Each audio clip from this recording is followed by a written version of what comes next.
If you're a North Korean news aficionado like me, you probably came across the NK News website well before discovering the podcast. It's an incredible source that gets you behind the headlines to give you what's probably the most reliable and evidence-based news on North Korea. Every business day, you'll get between 5 to 10 articles that provide exclusive news, detailed analysis, and informed opinions. And guess what? Each week they send you forward-looking week-ahead briefings and news alerts to keep you ahead of the curve. There's more. NK News members also get special reader-only benefits, access to exclusive events and online conferences, and perpetual access to our archive of podcasts. And here's the best part, you can get a $100 discount on your annual subscription with the code PODCAST. Redeem this podcast-only special today by visiting nknews.org/discount. That's nknews.org/discount.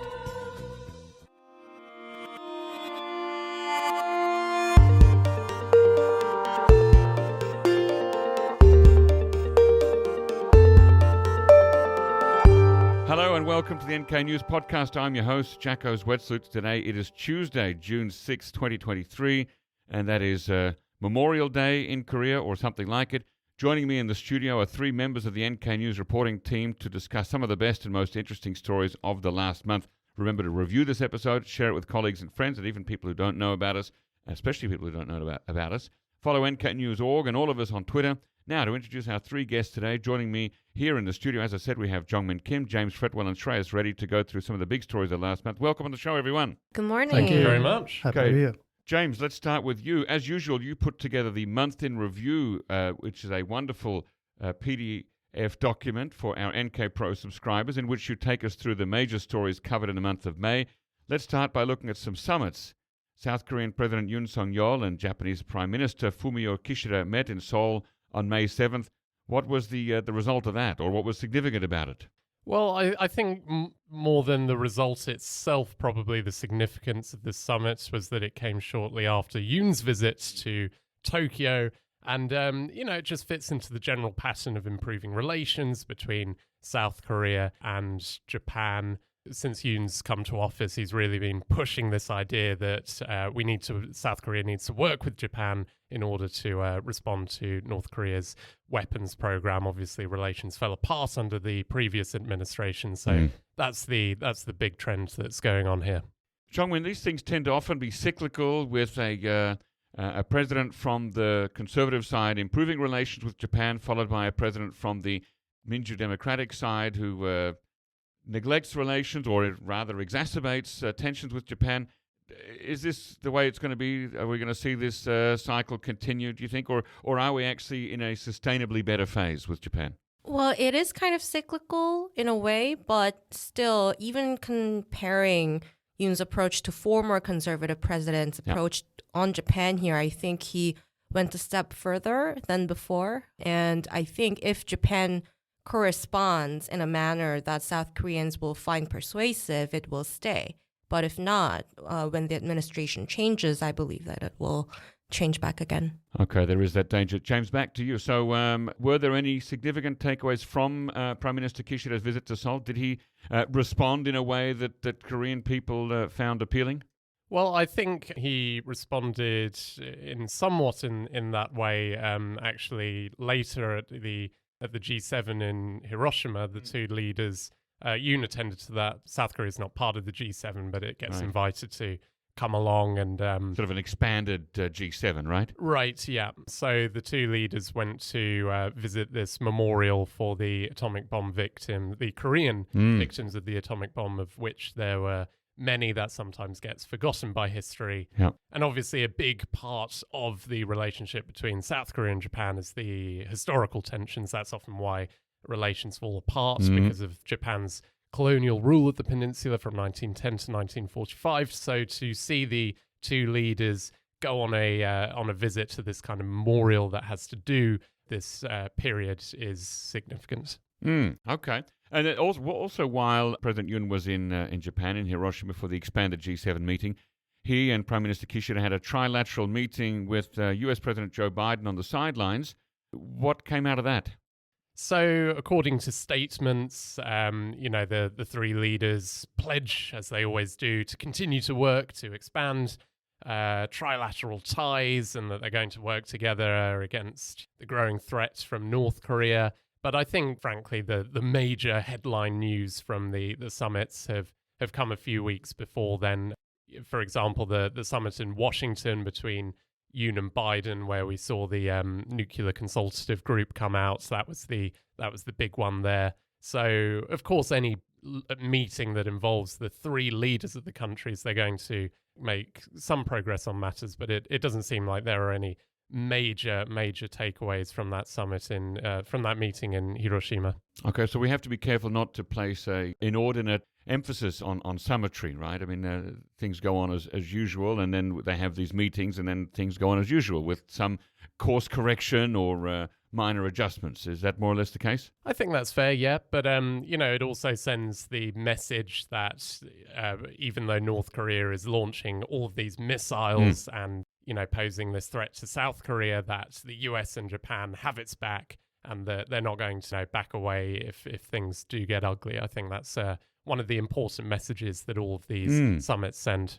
Okay, that is an important message. Jeongmin, a quick interjection from you is, what's the South Korean perception of how President Yoon is doing at summits? Is he, at the start of his term, he was kind of gaffe-prone, he kind of did some things that came off a bit awkward, but is he seen as doing well with these sort of on the international stage with the world leaders? I think most of the first year summits led to actually a decrease in his popularity in many cases. For example, after the hot mic incident. That was in Washington, in America. That was, I think, sidelines of UN, wasn't it? Right, in New York when he said something about it was in the US Congress. It was in the US and it was at a certain event. But especially after the state visit to the US, however, it seems like the popularity either stays or increases slightly. So it seems the perception's getting better. It seems. Okay. And then, James, back to you. There was also a rare comment that the North Korean Vice Minister Park Sang-gil made about the possibility of North Korea holding talks with Japan, which hasn't happened for a long time. So what was the statement, and do direct talks between North Korea and Japan look any more likely now? They haven't happened for a long time, and I don't think they're going to happen for a long time still. I think a lot of sometimes statements come out about a lot of things to do with North Korea, like we should end the Korean War or have talks with whoever. I mean, every side is in theory open to all these things, but they have to be according to their conditions, right? North Korea was basically saying that, yes, we could hold talks with Japan. This was in response to comments made by Japanese Prime Minister Kishida that he'd be open for talks with Kim Jong-un in order to resolve the issue of citizens that were abducted during the 1970s and 80s. This is a really big issue for Japan, and even prime ministers before Kishida have also said, we'd be open to talks with Kim Jong-un to resolve this issue. North Korea was actually saying, yeah, sure, we're open to talks, as long as, we kind of move beyond this abductions issue. So actually, I think the big takeaway from both sides saying that they're open to talks is actually that the talks aren't going to happen because of the conditions. And am I misremembering, or was it actually almost 20 years ago that Japanese Prime Minister Junichiro Koizumi was the last leader to have direct talks with North Korea on precisely that issue of abducted Japanese citizens, and there really hasn't been much movement since then? Basically, yeah. I mean, it's such a big issue. There's a dozen or so abductees that Japan says North Korea did take. North Korea disputes some of them. Some of these cases, it returned a few of the abductees. But then, also on top of this, Japan doesn't rule out the abduction in the cases of 873 other missing people. Gosh. So even if the two sides in North Korea did agree to cooperate more on this issue, I mean, this is going to take a lot of work to resolve. So I don't see any progress being made on this anytime soon. Okay, thank you, James. Jeongmin, anyone who lived in South Korea in the 80s, 90s or noughties will remember monthly civil defense drills. President Moon Jae-in suspended them some years ago, and now, as of mid-May, they're back. So what is a civil defense drill? What does it look like? There are actually different types and levels of civil defense drills, but when it comes to nationwide civil defense drill itself, it's basically practicing evacuation or PCR, not PCR, CPR? CPR, sorry. So resuscitation, cardiopulmonary resuscitation. Yes. But also this year, what was different was that sometimes in the civil defense drill, what's included is the anti-air raid drill. So that one's been a while, but the civil defense drill itself, the last time it happened was 2019. So it was basically up until COVID. Right. But the air raid, anti-air raid drill, it's been a while. Okay, so going back to the evacuation part of the drill, it's everybody get out of your cars, park the car by the side of the road, and then seek shelter somewhere. And if you're walking on the street, you have to go to a basement or something like that, right? Right. There are, the Interior Ministry sets certain buildings, basements, subway stations as the shelter. Right. So there are signs in front of those buildings. So you have to basically find them and go to the shelter when it comes to anti-air raid drills. But when it comes to just civil defense drill, it's usually just that the siren turns on and everyone just go to the basement for a while and then comes back, basically. Okay. And there are some people out there directing, traffic and pedestrians wearing the civil defense drill jackets and an armband of some sort. Right. But the civil defense drill that we are discussing right now, it was a picture that we saw maybe a decade ago. But now what happened this time is that civil defense drill that happened early May is the one that the government led for the public sector and the schools. So it's not for the private sector. So we wouldn't see the traffic police regulating the cars or private company workers like us having to do that. It's more like just the teachers, students, and the public officials doing it. So people went to visit certain public places like the schools or government offices, and they did a drill in that location only? No. It's more like the target was only the public sector rather than the private sector. So basically, people outside the public sector, private company workers, or those who were not students, they didn't do the drill. Huh. That's an interesting decision. So it's kind of like not really a full nationwide drill then, if not everyone's doing it. It's not nationwide. It's more like nationwide public sector drill. And Yoon did mention that he wants to gradually expand this to the private sector, but it's quite tricky because different companies have different schedules. So it would have been difficult for the government to actually decide to do everyone in the country, basically. Okay, and they were off during Corona. Is that why they're back now? Because Corona is no longer an issue? I think mostly. I think there was some politicization going on in the presidential statement saying that because we were conceding for peace purposes for North Korea, we didn't do the civil defense drills. I don't think that's true because the civil defense drill itself happened until 2019, until before COVID. But it is true that anti-air raid drill is quite sensitive, and it was suspended after Moon came in.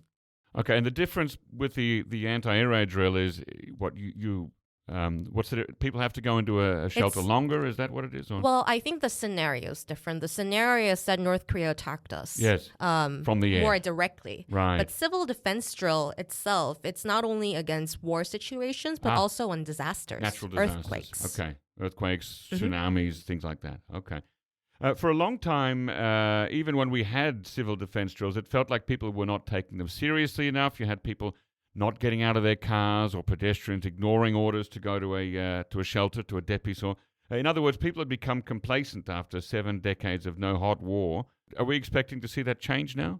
It seems like people did become complacent, and with that also a lack of information. When I was in elementary school, I think it was regular, the civil defense drill, but I also remember that the civil defense drill is not only just about evacuation, but about also a couple of hours of courses from the teachers on what you have to do when there's a disaster or war, gather water, or you have to put this into your backpack.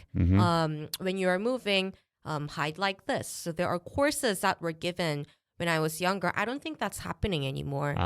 So alongside complacency, with a lot of exposure to just North Korea missile urgings from Yonhap every day for a while last year, it seems people got either exhausted or just indifferent about the idea. And whenever we see the missile alerts, something actually doesn't really happen for people's daily lives. So and also sirens after COVID and Itaewon crowd crush. There has been a lot of on the phone, right? on the phone. There has been a lot of alerts every few minutes, so people got too used to getting notifications. Yeah, that's the law of diminishing returns there. And then, of course, on the morning of Wednesday, the 31st of May at 6:30 a.m., we had another air raid siren, but this was not a civil defense drill. This was a real air raid siren, coupled, for those who lived in Seoul at least, with a text message and cell phone alert blaring from the phone, telling people to prepare to seek shelter. Chad and I talked a little bit about that in the last podcast episode, but please sketch an overview for us now that it's all over and we understand it better.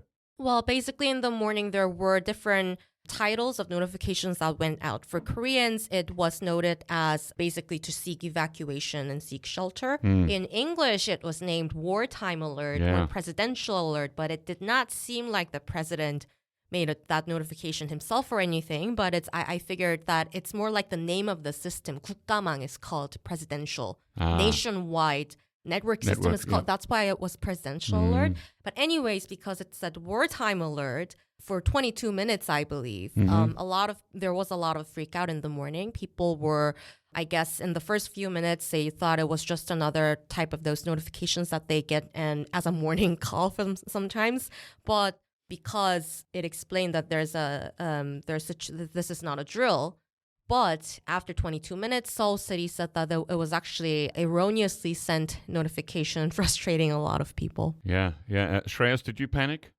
Well, I actually was not in Seoul at the time, so you didn't get the message? No, I have... You were safely on the island fastness of Jeju, weren't you? Oh, yes, and I was mildly confused as to why there was an alert in Seoul when, if the satellite launch had succeeded, it would probably pass closer to where I was, and there was no alert there. Yeah, I think for us reporters, part of it is like, if there's a wartime alert and there's evacuation, we have to write it. So I don't think, I think none of us was trying to seek shelter, but we immediately started writing. Yeah.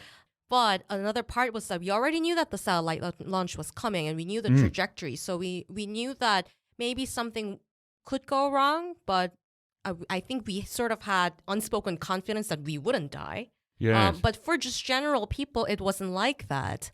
Just about that trajectory, it wasn't actually going over South Korean land, was it? So it was going over the sea, but there are obviously islands in the sea between South Korea and China. So effectively, there was a chance it would pass over them. But these are Pengyongdo, Yeonpyeongdo, and Little Yeonpyeongdo, and the other ones, the five West Sea Islands. Yes, but on the whole, there wasn't any real risk that it would pass over the South Korean mainland unless something went horribly wrong with the launch. Right, and that was it was so interesting that the messages came to people who were in Seoul, which is more inland, but didn't go to some people in Incheon and people in Gyeonggi, which you've got to get through to get to Seoul. So what went wrong?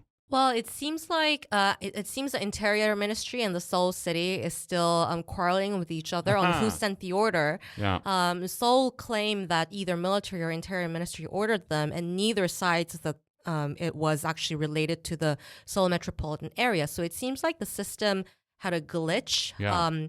But there are different perceptions on these. Some people say that even if it was wrong, it's better to get the notification, as some people saying, because it's better safe than sorry. Right. Well, right. But some people are saying if you consistently show these systems failing, people will lose trust in the notification. And if there's actual war, it will be very slow for people to respond to. And also for Gyeonggi citizens, there were a lot of people on Twitter saying that something like, we're actually closer to go to Kaesong than Seoul, and why didn't we get any notifications?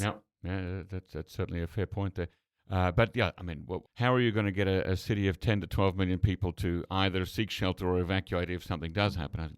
That's another question for another day. But all right, thank you, Jeongmin. Shreyas, turning to you, you wrote an analysis piece for NK Pro entitled North Korea Primed for Quick Rebound After Satellite Launch Failure. So we're still on the satellite. What is the big takeaway here? Well, I think while the headlines are all focused on North Korea failing to put a satellite into orbit and essentially having the vehicle crash down in the sea, the big takeaway is that they actually did a lot better than people would expect.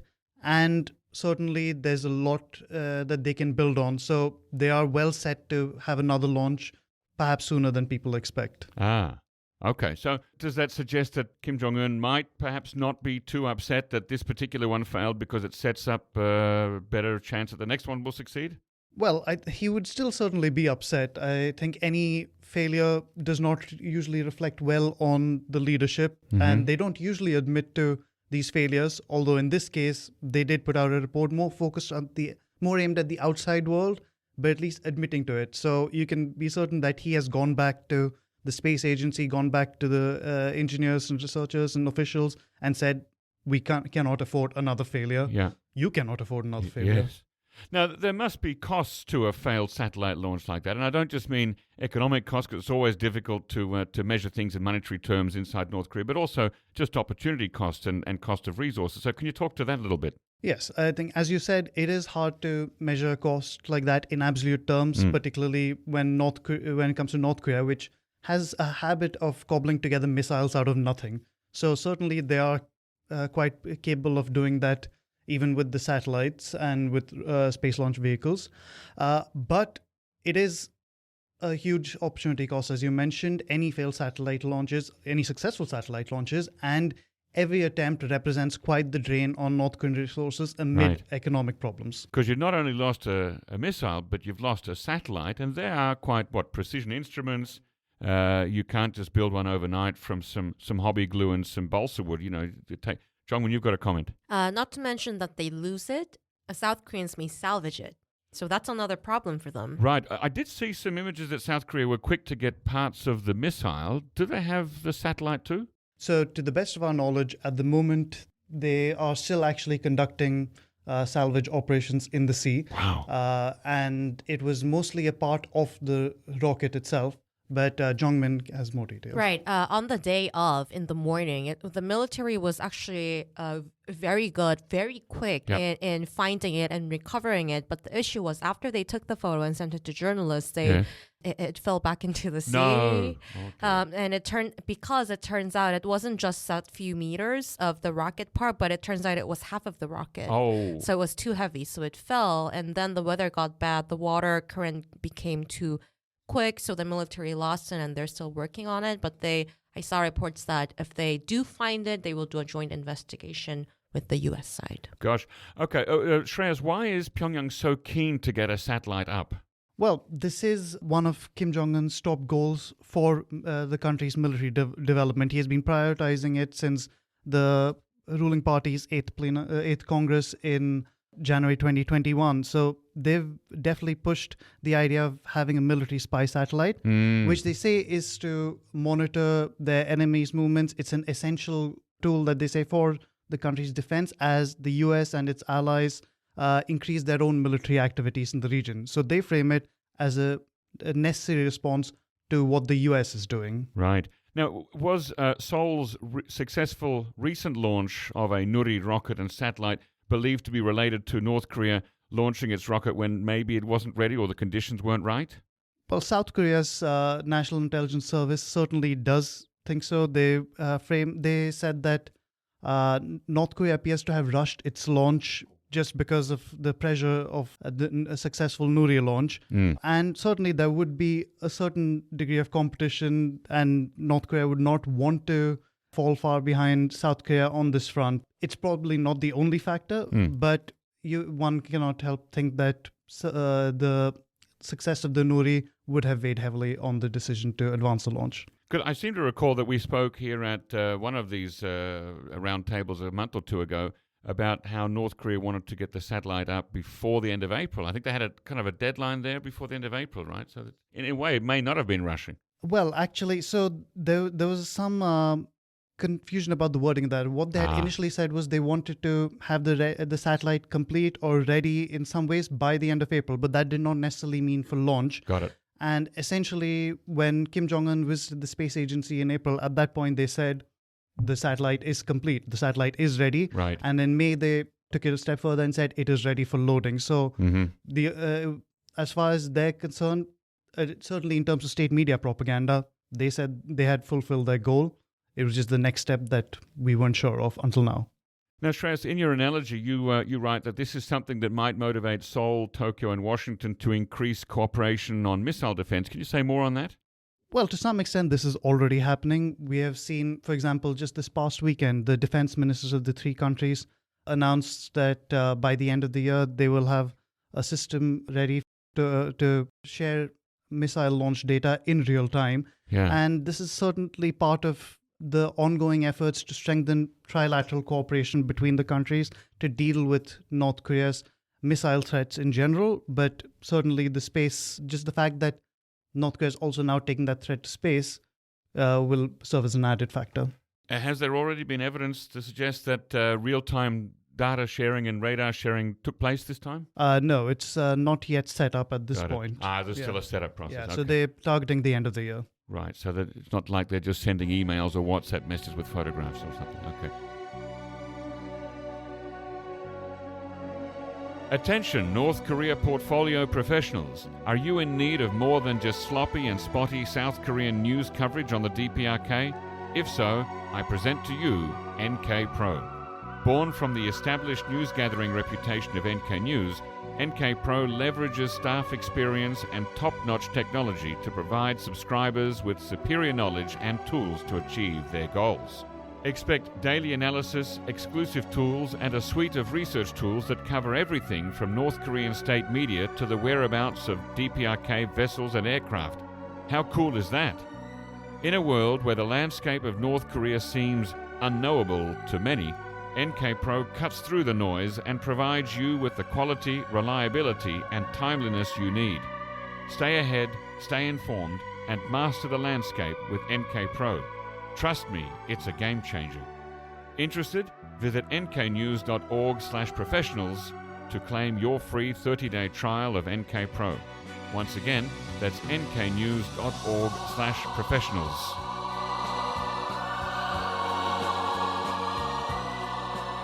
James, let's revisit a theme that we have touched on many times since January 2020, namely, when will North Korea open its borders again, allowing people to travel back and forth?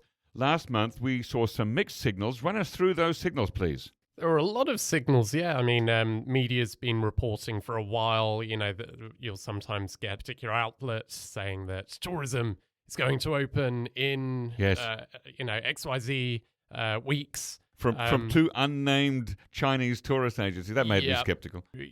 Those are what they are. But also, there were lots of interesting news in May about North Korea potentially competing in international sports competitions, which it's not been doing during the pandemic. Now, this is important because you presume that if North Korean athletes are going to leave the country, then I guess they're going to come back in, right? Yep. And that means that North Korea would have to open its borders, which it's not been doing even for its own citizens. Right. I mean, any North Koreans who were caught outside the country, not caught, that's the wrong word, who were stuck outside the country when the borders closed in January 2020, most of them, all of them, still there, right? Right. As far as we know. Yeah, as far as the world knows, there have only been really a handful of people that have entered the country in the last 3 years. Right. Now, what's happening with the Russian embassy in Pyongyang? Because that was kind of a counter signal to suggest that maybe borders aren't opening again. Right. So you would think that the Russian embassy in North Korea would know if the borders were going to open. And yet, if that is the case, if there is an imminent border opening, well, the Russians are sending more of their personnel home. So that's one sign that perhaps, the border isn't going to open anytime soon. And also we were looking at China's new ambassador to North Korea. Yes, there was a special exception made for China. What was it? Yep. So the embassy's website did describe his entry a little while ago as a special case. So Wang Yajun, he was the first known person to enter the country for a number of years. And when he entered the country to start his work in North Korea, lots of people were thinking, oh, well, maybe this is a sign that more diplomats and then potentially, even businessmen and business people and tourists will be able to enter the country. It doesn't seem like this is the case. Did Ambassador Wang go in by himself, or was he with an entourage? He was with a couple of other people as well, but it wasn't like a this huge group of people. Yeah. It was, again, just a small handful. What's the World Health Organization said about the status of the coronavirus pandemic?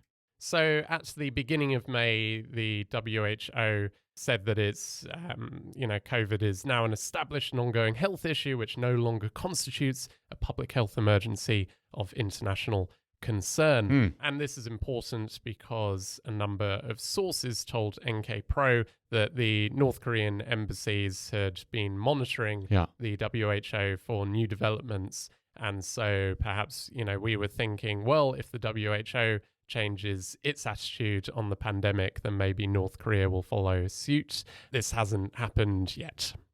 And now that North Korea has been elected to sit on the executive board of the World Health Organization, could this have any bearing on things? That remains to be seen. We haven't seen any signs of that yet, no. Mm-hmm. Okay, but it is interesting that they are so actively engaging an international organization like the WHO through their mission in Geneva. I suppose so, but, all the same factors remain at play. It's unknown the scale of the vaccination campaign in the country. It does seem that some people in certain areas, perhaps near a border or trade areas or in the capital, have been vaccinated. But, it's a real unknown, and North Korea is going to be very worried about a huge outbreak of the virus again. And you've also got to remember, perhaps from North Korea's perspective, is it actually even that eager to reopen to the rest of the world? Defector numbers have massively dropped since closing its borders. It's very difficult for outside countries and even us working in the media to know what's going on in the country. So from North Korea's perspective, there have actually been some wins from closing their borders to COVID-19. If and when the border does open, are there signs that there would be long and onerous periods of quarantine for people traveling into or coming back to North Korea? I think it would probably seem that way at the moment, yeah. So the Russian ambassador said recently that any new employees in the future would have to undergo quarantine on the North Korean side of the border for 1 week. And then NK Pro reporting in December, based on exclusive ground-level photos, suggested that North Korea has built isolation wards near the border, potentially to quarantine incoming travelers. And people can find those exclusive ground-level photos on our website, nknews.org, right? Indeed. Okay, thank you. Jeongmin, James just mentioned the low numbers of defections or refugees arriving from North Korea. In fact, they've been down to a level unseen since before the 1990s famine, but now they're up again. Can you tell us more? Well, starting with the first quarter of 2023, it slightly went up. It could be related to just general global COVID-19 regulation loosening up a little bit. So people who were already in other countries, such as China, perhaps coming into South Korea, or even North Korean border crossing becoming a little bit easier maybe. But it's unclear, it seems. But it is up slightly.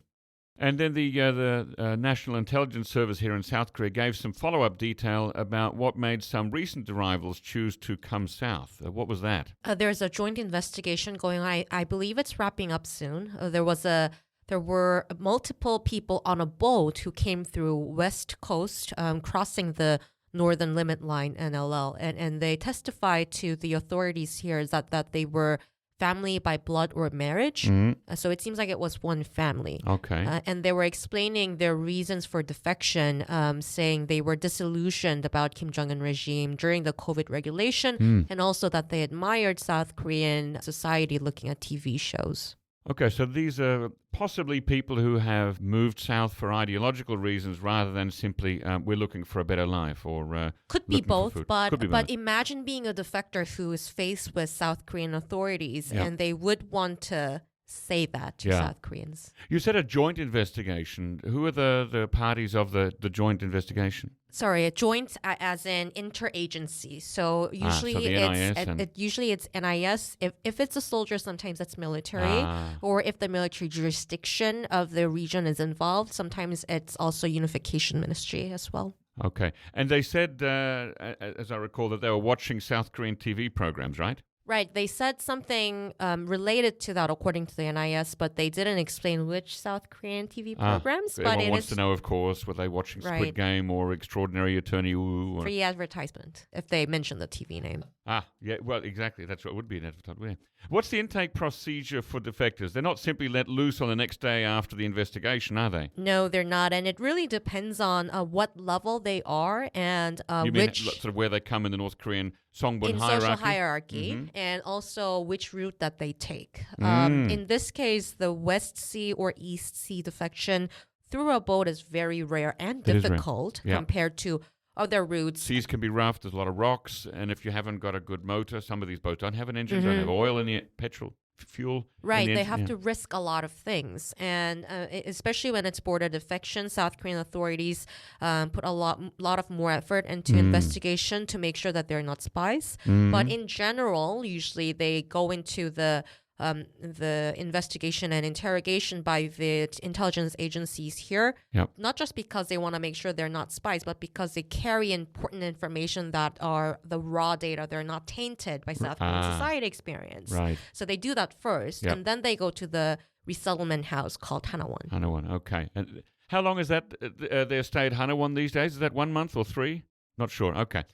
Then, towards the end of May, a dead North Korean man's body was found. Was he believed to be a defector who didn't succeed? Well, according to the details that I've heard so far, it is most likely that it was a defection that's gone wrong. It seems like a few styrofoams were tied to the man's body. As flotation devices? Most likely, but it seemed like they were ad hoc measures that the man attempted. It seemed it was Ganghwa coastal area rather than river, and it seems like the man drowned. Was he a soldier? Likely not. Okay, so we don't have any evidence that he was wearing a military uniform.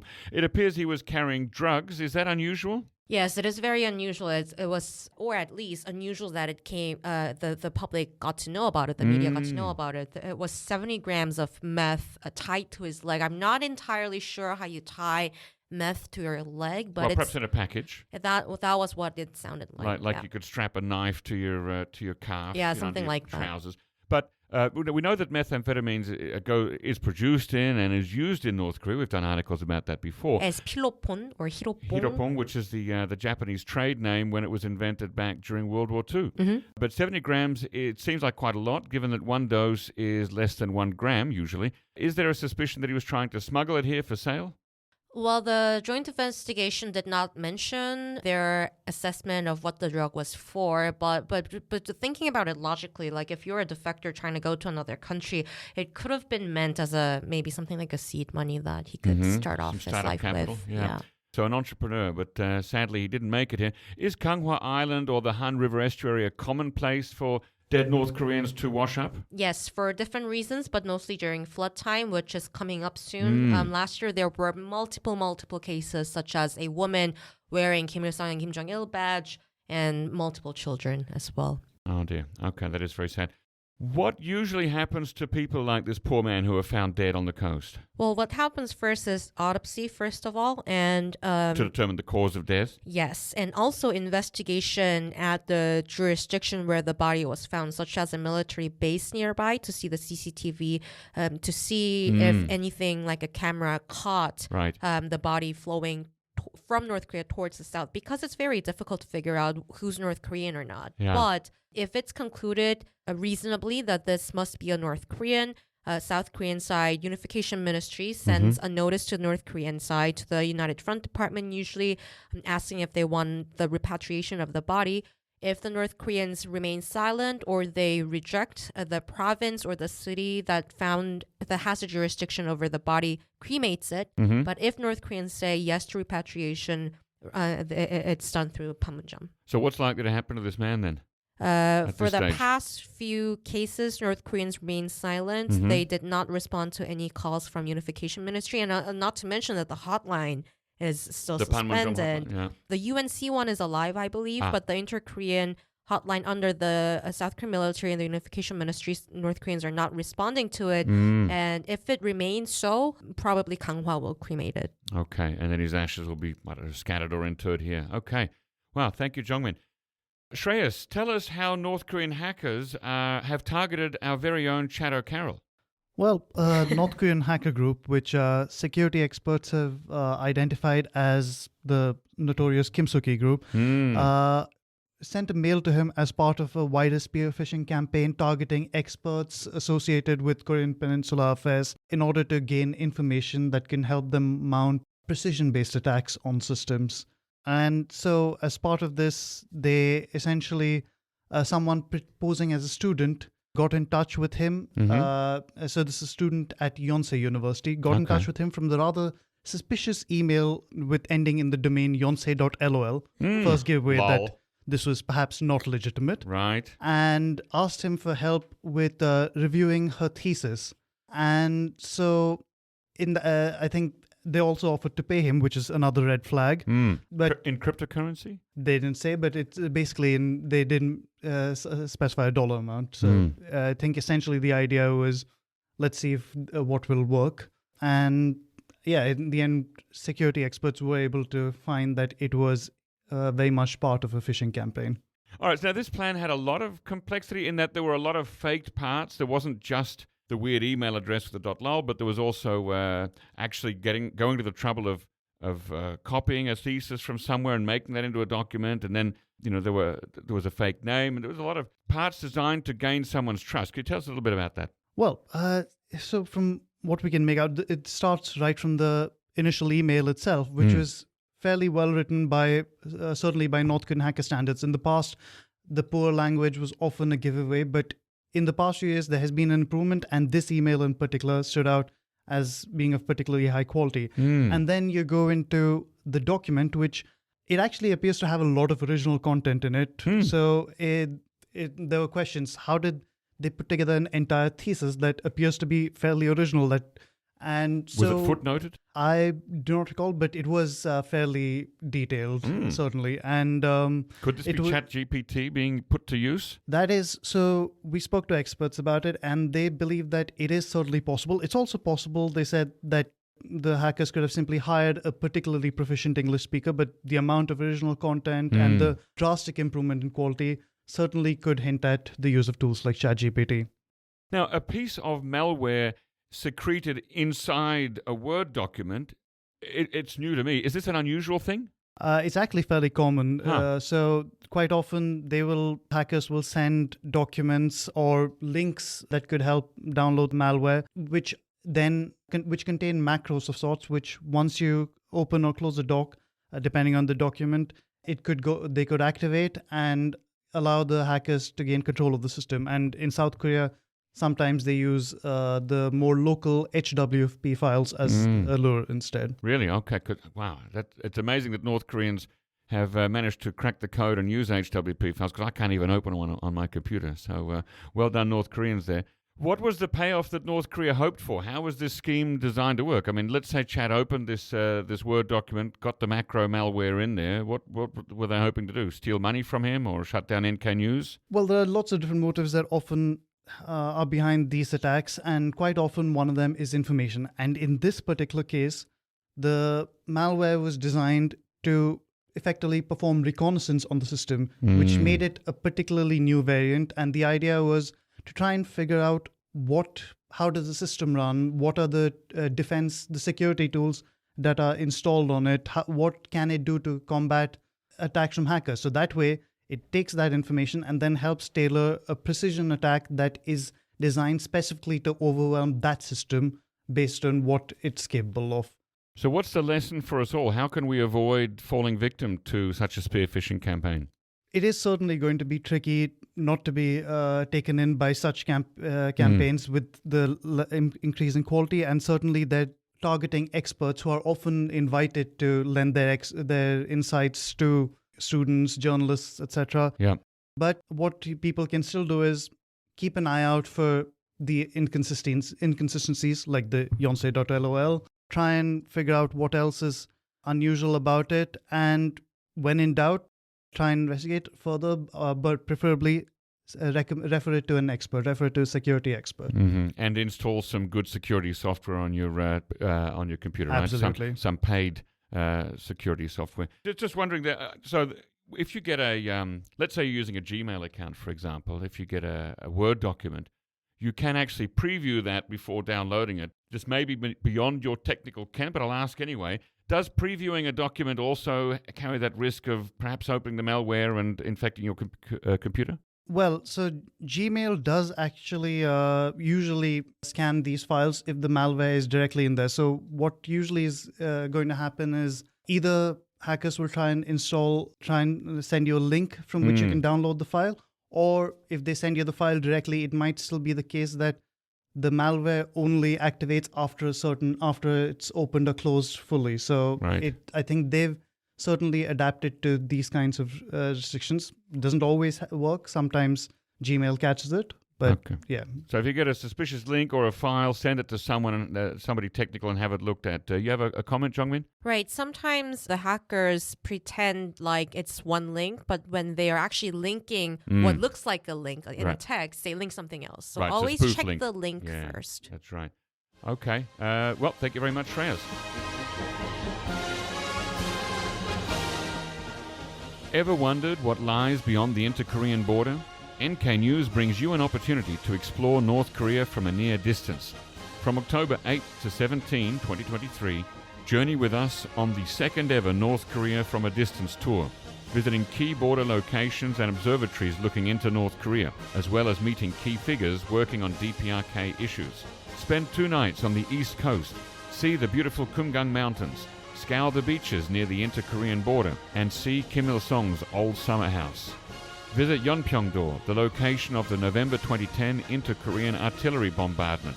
Observe North Korean hamlets from close quarters in Ganghwa and delve deep into the heart of Seoul, the capital of South Korea. Every step of the way, you'll be guided by leading NK News and Koryo Tour staff and be joined regularly for multi-day portions of the itinerary by leading experts like Andrei Lankov, Chad O'Carroll, Jeongmin Kim, Jacco Zwetsloot, and Gergo Vachi of Koryo Tours. As a special offer for our podcast listeners, quote podcast when making your booking for an exclusive 10% discount. Find out more at nknews.org/tour. Once again, that's nknews.org/tour and use the code podcast when booking. Let's journey into the unknown together.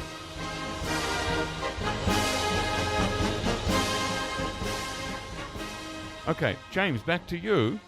What is an annihilation drill? An annihilation drill. These are the drills that the US and South Korea conducted together. They started on May the 25th, and they are the largest ever joint live exercises between the allies, apparently. And they're still ongoing. They're going to last for 3 weeks. When you say it's a live exercise, it means they're actually shooting bullets and shells, right? Oh yeah, we've got an article on our website, and we have videos of the exercise being conducted on the first day, and there's lots of explosives being fired into the hillside. It's quite large scale stuff.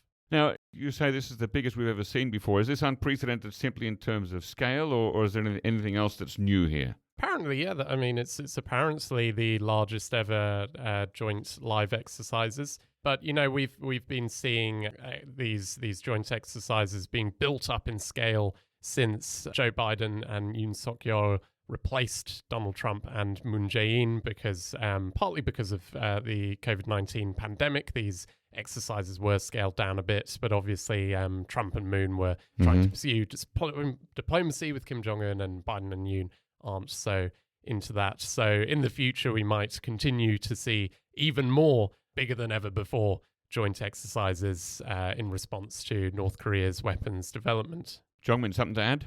Right. First of all, this was to mark the anniversary of the alliance, so that's why it was conducted in such a large scale. And just a quick disclaimer here: the U.S.-South Korea alliance. Yes, if we compare it to like past 7 decades, it's not the largest, because it was the largest during the Park Chung-hee period. If you want to look back that much, but I think what they meant was it was the biggest ever live fire and field training exercises under this name, the annihilation drill. The annihilation drill, okay.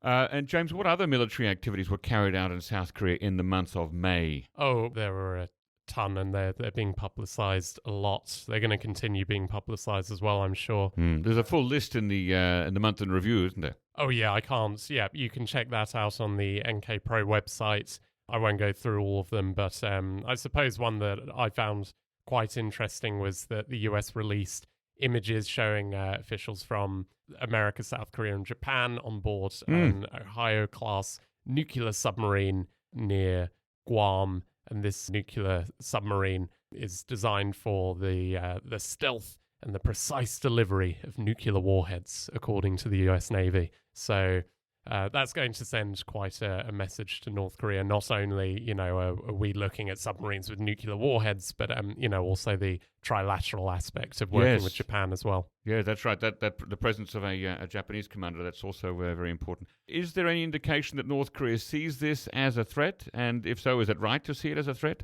I think, any progress between South Korea strengthening its relations with the most powerful military in the world is obviously, it's going to be concerning for North Korea. And at one point during the first day of the drills as well, the annihilation drills, the South Koreans projected an image of Kim Jong-un onto a screen.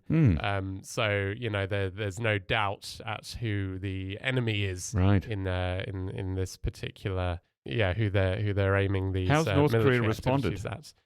North Korea issued a statement promising that the US and South Korea are going to face corresponding measures. So perhaps the satellite launch was part of that. Perhaps we might see a missile launch. These activities are still ongoing. Yeah, who knows?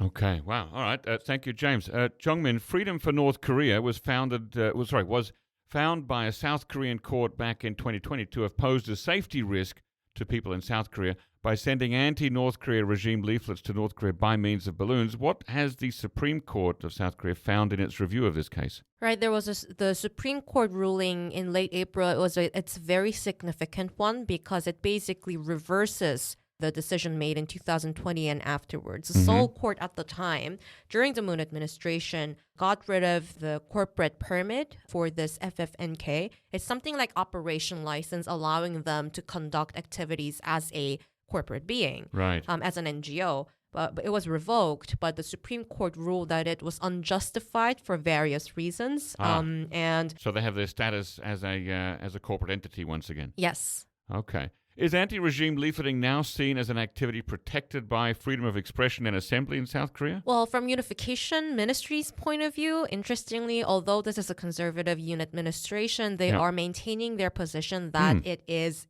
that it should be restrained because it damages the safety of the border region residents. But this Supreme Court case mentions that it's not FFNK's fault that the border area residents are feeling that way, because they're saying that the 2020 court case from the Seoul court mentioned that they are going to get rid of the corporate permit because they harm the public interest, such as the safety. But what the Supreme Court is saying that it was North Korea that posed the threat rather than this anti-leafleting activist, and also mentions that such activity should be protected as a freedom of speech, alongside many other reasons as well. So it's putting the responsibility for any security threat back onto North Korea rather than the group that sends the leaflets that North Korea says it's angry about. Right. It's not saying that it's totally not FFNK's fault, but saying that there are various reasons why North Korea detonated the Inter-Korean Liaison Office in 2020, and saying that FFNK led to that is unjust and also not proportionate measure to get rid of the corporate status. What does this mean for the anti-leafleting law more broadly? Is the law itself constitutional or unconstitutional? Well, that's another whole case that is going on by the same group, actually. They filed a lawsuit saying that the law is unconstitutional, but what the Supreme Court case means is that it sets a legal precedent for future cases like this. Okay. And shortly after the court ruling, Park Sang-hak and the Fighters for a Free North Korea have apparently sent some 20 balloons north from Kanghwa Island west of Seoul. Tell us more about that.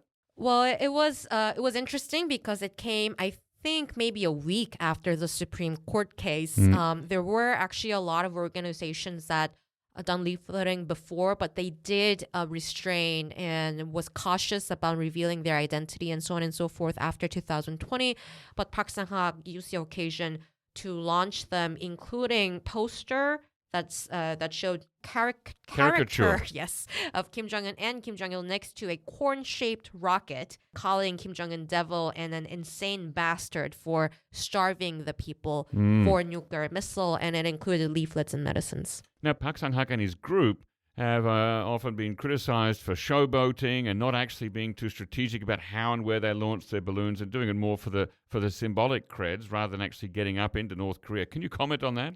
Right, it's true, because often the police finds out that the balloons that Park Sang-hak and his group launches did not actually reach North Korea. That's one part. And if you really want to help North Korea get the information, there are other ways rather than taking photos and showing it to the journalists. Right. And also these posters, there are some disagreements on his approach, because if it's too much of a poster that apparently insults Kim Jong-un, it would be difficult for North Korean citizens to even touch it. Right, because it's a risk to them. Yeah. Right. So does it look like anti-North Korea leafleting is back on the agenda now? Comparatively, maybe yes, but the Unification Ministry is maintaining its position that they should be restrained. So it seems like systematically it's still difficult for the activists. Has North Korea made a statement in response to the court ruling, perhaps from the mouth of Kim Yo-jong? Not yet. All right. Yeah. Okay, well, thank you, Jeongmin. So, Shreyas, we end our roundtable podcast on a lighter story today, one that our listeners who are from North America may appreciate just as much as those who are in North Korea. Why would a group of mostly Commonwealth expats living in Shanghai want to take a cricket to North Korea, and what would they do with that cricket? Well, as with many great adventures, it began over drinks at a pub 15 years ago, when the leaders of the Shanghai Cricket Club were brainstorming ideas for their next overseas tour. They had previously played in locations ranging from England, the home of the sport, to places where the game is barely known, like Japan. But now they wanted something truly unique. And at this point, one member came up with the idea of North Korea, and despite other skepticism, they were somehow able to arrange an unofficial tournament with the help of Koryo Tours, which facilitates holidays in the isolated country. Okay, so this is cricket the sport, not cricket the noise-making insect. Indeed. So cricket is played in over 100 countries, but only a dozen play it at the highest level. Yeah. And inevitably, it is mostly played in Commonwealth countries as the British introduced the game to its colonies. So it's practically unknown in North Korea. It is a bat and ball game where the objective is to score more runs than the opponent. In that sense, it is perhaps similar to baseball, although purists of both games would probably balk at the comparison. And games can be quite long, can't they? Oh, yes. So in the most traditional format of the game, it can last as long as 5 days. Good God. But in the case of the tournament that went to Pyongyang, it was then new and abbreviated format called 2020, where each game can get over in a few hours, which by cricket standards is express. Yes, yes. And when did this tournament happen? So this is in 2008. At this point, bear in mind, North Korea was still on the axis of evil. Yeah. So it was certainly not an easy task to get there. Right. Okay. So it's as you say, 16 years ago. It's ancient history now. 15 years ago, sorry. Why is it interesting to talk about this? Well, I think essentially it was a one-off. It was also just the most bizarre occurrence. This is not a sport that would particularly translate well to North Korea, at least that one would think of. It is a game which is rooted in colonialism. It is something that North Korea often rails against. And certainly it is, to people who aren't used to it, not the most exciting, given how long and drawn out it is. But it was a one-off, so in that sense, it was still a remarkable adventure. Now, India's a big cricketing power, and India has an embassy in North Korea. Were they involved in this, or do they have their own cricket league? So, unfortunately, when the teams went there, Koryo Tours actually invited the embassies of the cricket-playing nations. What other ones are there? I was only aware of only the British embassy, the course. UK embassy rather, turned up. Small team, though. Yeah, well, so they didn't play, but essentially they were there to help. They arranged picnic, lunch, and tea time for the players, made up of cucumber sandwiches, a unique English cricketing tradition, and one that certainly would have confused a lot of the locals. I understand this event had a commercial sponsor. Which company was that, and why would they sponsor such a thing during such a that time when North Korea was really on the axis of evil? It was a pariah. So there wasn't an official sponsor, at least on paper, but DHL effectively served as an unofficial sponsor after helping transport an artificial cricket pitch on which the game was played. Gosh.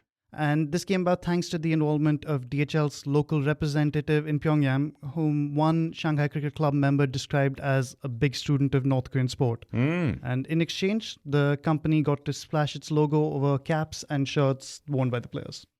Okay, and it was a one-off event. Has there been any interest in North Korea of repeating this or setting up a local cricket league? Were the locals fascinated by the game? So while the tournament did help introduce the sport to some locals, including a few who even played for a newly assembled Pyongyang Cricket Club, for the most part, most people have no idea it ever happened. This event was not organized, so it probably didn't raise much awareness in the country about the game. And honestly, I think it's not the kind of sport that North Korea would, the regime would usually introduce to its citizens and try to make a big deal of.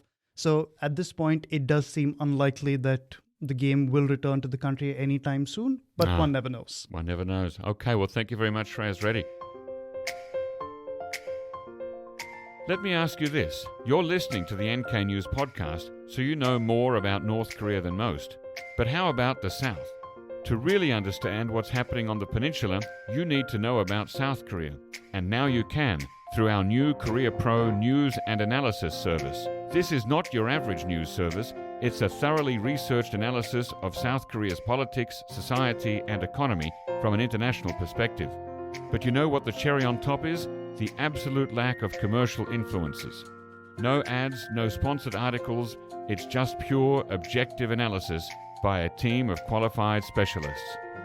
And the best part? As a listener of this podcast, you get a 25% discount. All you have to do is use the coupon code PODCAST during your sign-up. So head over to koreapro.org/podcast and start your journey with Korea Pro. That's koreapro.org/podcast. And my thanks go to Jeongmin Kim, James Fretwell, and Shreyas Reddy for joining me here on the podcast for the monthly roundtable here in the studio. So thanks, everyone. Thank you. Thank you. Our thanks, as always, to Brian Betts and Arius Dare for facilitating this podcast, and to our post-recording producer genius, Gabby Magnuson, who cuts out all the extraneous noises, awkward silences, bodily functions, and puts in the ads. Thank you very much, and listen again next time.